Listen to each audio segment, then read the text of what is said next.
Grief mixed with anger on the streets of Baghdad as Iraqis buried their dead after a wave of bombings killed 127 people and wounded 500 others. What crime have we committed? Children and women were buried under debris. Why did they let this car bomb pass? This was the third major wave of attacks since August.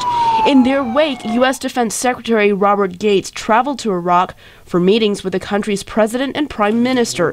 He urged Iraqi leaders to resolve differences, including the status of the Kurdish region in the north and the oil-rich city of Kirkuk.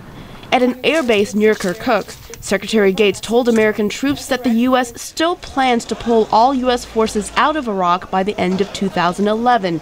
He said despite the recent bombings, security has improved and violence in Iraq is declining. I think things have changed a lot. There is a commitment to not falling back into violence on the part of all of the major players. But I think having the new government formed as quickly as possible after the elections is really important. A group linked to al-Qaida in Iraq claimed responsibility for the attacks. U.S. and Iraqi officials say the bombings show al-Qaeda's grip is weakening. They say the insurgents attacked to undermine the confidence of Iraqis, especially leading up to general elections in March. They try to spread chaos and spread hatred and sectarianism and to confront what Iraqis have achieved in terms of security gains as a result of their struggle, efforts, and patience. Mr. Maliki responded to the attacks by dismissing the head of Baghdad's security forces, but some Iraqis say more needs to be done.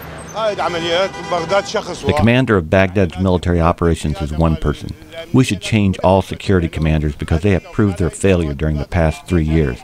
I think the change of one person won't be significant. Analyst James Phillips of the Heritage Foundation says peace depends on how government officials deal with the differences among Iraqi Sunnis, Shiites, and Kurds. It's up to the Iraqis to improve their security, and it would help if the simmering tensions between Iraqi Kurds and Iraqi Arabs in the north were dampened down through some kind of political resolution of their disputes, because that would help pull the rug out from under al-Qaeda in Iraq. Phillips says if Kurds and Arabs don't settle their disputes, the conflict would help al-Qaeda recruit new terrorists for these attacks. Secretary Gates said resolving disputes is crucial for Iraq's security. This is perhaps the most worrisome issue here in Iraq as far as we're concerned.